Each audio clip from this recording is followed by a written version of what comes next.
Hi, are you pregnant and are you worried कि ये pregnancy ठीक आपकी चलेगी या नहीं। अपने पास्ट एक्सपीरियंस से या अपने फैमिली एंड फ्रेंड्स के मिसकैरेज स्टोरी सुन के क्या आप ऐसा सोचते हैं कि प्रेगनेंसी में कोई इंजेक्शन हम ऐसा ले लें या कोई ऐसी दवाई ले लें जिससे मिसकैरेज प्रिवेंट हो सके। इसको समझने के लिए हमें जानना चाहिए मिसकैरेज के क्या क्या कारण होते हैं जो इंजेक्शन से प्रिवेंटेबल है। पहली बात, मिसकैरेज का सबसे इम्पॉर्टेंट और सबसे ज़्यादा कॉमनली देखे जाने वाला कारण होता है जेनेटिक रीज़न, स्पेशली जब मिसकैरेज शुरू के 3 महीने में। तो जेनेटिक रीज़न अगर किसी मिसकैरेज का रहा है तो उस केस में कोई भी इंजेक्शन हेल्प नहीं करते। सेकेंड आता है कि कोई स्ट्रक्चरल एबनॉर्मलिटी हो यूट्रस की या सर्विक्स की, तो गर्भाशय के आकार प्रकार में अगर कोई दिक्कत है तो उस केस में ज़्यादातर अबॉर्शन जो होते हैं वो 3 महीने के बाद होते हैं।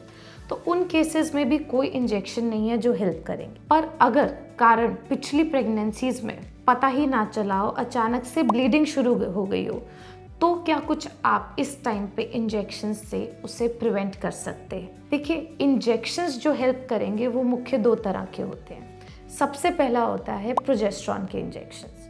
प्रोजेस्टेरॉन वो हार्मोन है जो आपकी बॉडी में नॉर्मली बनता है जब आप प्रेग्नेंट होते हैं। ना कि सिर्फ प्रेग्नेंट, जैसे ही अंडा रिलीज होता है ये बॉडी में हार्मोन बनना शुरू हो जाता है आपकी गर्भाशय की लाइनिंग को प्रिपेयर करने के लिए कि अगर फर्टिलाइजेशन हो, अगर एम्ब्रियो बने, अगर प्रेगनेंसी एस्टैब्लिश हो तो उसे सारा नरिशमेंट मिल जाए। तो usually by the time you are tested positive for pregnancy, progesterone की मात्रा अच्छी खासी होती है आपके ब्लड। पर अगर प्रेगनेंसी में अबॉर्शन का कारण ना पता चले या फिर आपको थोड़ी बहुत हार्मोनल डिस्टर्बेंसेस ऑलरेडी हों, जैसे कि पॉलीसिस्टिक ओवेरियन सिंड्रोम, थायराइड की एबनॉर्मलिटी, ओबेसिटी, एज ज़्यादा हो या प्रोलैक्टिन्स के लेवल ज़्यादा हो, तो ये जो छोटी छोटी दिक्कतें होती हैं ये भी प्रोजेस्टेरॉन के रिलीज़ को हैम्पर करती हैं। तो ऐसे केसेस में progesterone supplementation usually helps.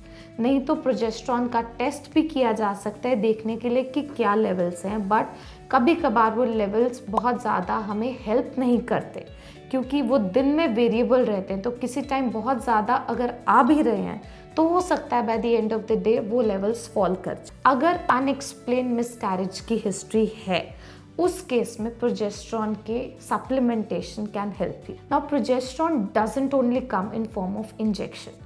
Progesterone के इंजेक्शंस भी होते हैं, टैबलेट्स भी होती हैं, वजाइनल कैप्सूल्स पेसरीज भी होते हैं और वजाइनल जेल्स भी होते हैं। प्रोजेस्टेरॉन के इंजेक्शन की बात करें तो डेली बेसिस पे लेने वाले इंजेक्शन भी होते हैं, ऑल्टरनेट डे पे भी लेने वाले होते हैं और वीकली लेने वाले भी होते हैं। और अगर ओरली बात करें तो टैबलेट्स भी होती हैं, कैप्सूल्स भी होती हैं और वजाइनली भी कैप्सूल्स या जेल्स होते हैं। किसी भी फॉर्म में progesterone supplementation can be taken and it doesn't have any negative effect on the pregnancy। अगर मिसकैरेज की हिस्ट्री है और अनएक्सप्लेन मिसकैरेजेस हैं 2 या 2 से ज़्यादा, तो प्रोजेस्टेरॉन लेना इज एब्सोल्युटली ओके। दूसरा इंजेक्शंस की बात करते हैं तो होते हैं blood thinner injections. Blood thinner injections तभी लिए जाते हैं जब आपके कुछ कारण ऐसे आए हो पिछली प्रेगनेंसी में जो इसके यूसेज को जस्टिफाई करे। तो इनमें होते हैं कारण 3 या 3 से ज़्यादा मिसकैरेज शुरू के 3 महीने के, कोई भी एक प्रेगनेंसी जो 10 हफ्ते के बाद अबॉर्ट की हो यानी हार्ट बीट आके गई हो, या फिर कोई प्रेगनेंसी जिसमें बच्चे का वजन बहुत कम हो इसकी वजह से मिसकैरेज हो, या पानी आसपास बच्चे के ख़त्म हो गया हो, या फिर बच्चे की जो प्लासेंटल मैच्योरिटी या प्लासेंटल कॉजेज हो, जो प्लासेंटा से बच्चे को ब्लड सप्लाई जा रहा है वो पिछली प्रेगनेंसी में डॉपलर में बहुत ख़राब हो गया। इसकी वजह से अगर मिसकैरेज हुआ है तो यूजुअली प्रेगनेंसी प्लान होने से पहले ही डॉक्टर आपके कुछ टेस्ट कराएंगे। उसमें होते हैं एप्ला स्क्रीन, थ्रोम्बोफिलिया स्क्रीन। ये ब्लड टेस्ट हमें बताते हैं कि आपके शरीर में खून गाढ़ा होने की टेंडेंसी ज़्यादा है। जब खून गाढ़ा होने की टेंडेंसी या क्लॉट बनाने की टेंडेंसी ज़्यादा होती है तो आप जब भी प्रेग्नेंट होंगे बच्चे को खून अच्छे से नहीं जाएगा और जिसकी वजह से बच्चे की बढ़त नहीं होगी और दोबारा से मिसकैरेज होने की संभावना होगी। तो इन केसेस में ब्लड थिनर इंजेक्शंस का प्रयोग किया जाता है। ये ब्लड थिनर इंजेक्शंस आपके पॉजिटिव प्रेगनेंसी से लेके करीब 8.5 महीने की प्रेगनेंसी तक चलाए जाते हैं ताकि खून जो है वो पतला स्टेट में रहे।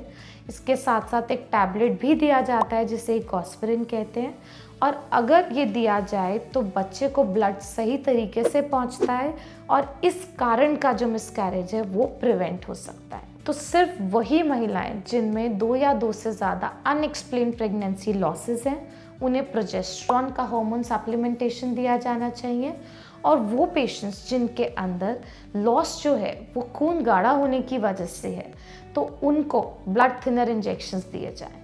ये जो है ये एक तरीके से डेफिनेटिव ट्रीटमेंट है मिसकैरेज को प्रिवेंट करने के। इसके अलावा बहुत सारे अतिरिक्त तरीके के इंजेक्शंस होते हैं जिनका बहुत ज़्यादा प्रूवन रोल नहीं है। इसमें होते हैं HCG के इंजेक्शन, बट वो कुछ खास हेल्प नहीं करते हैं, ऐसा स्टडीज़ कहती हैं। दूसरा होता है IVIG इंजेक्शंस, इंट्रालिपिड इंजेक्शंस। ये सब जो है ये सिर्फ बहुत हैंडफुल ऑफ पेशेंट्स में फ़ायदेमंद देखे गए हैं, पर ब्रॉडली जो साइंटिफिक डेटा है वो इनके यूसेज को सपोर्ट नहीं करता है। तो आपके और कोई अगर डाउट है मिसकैरेज से रिलेटेड या मिसकैरेज प्रिवेंशन से रिलेटेड, तो हमें ज़रूर मैसेज करें।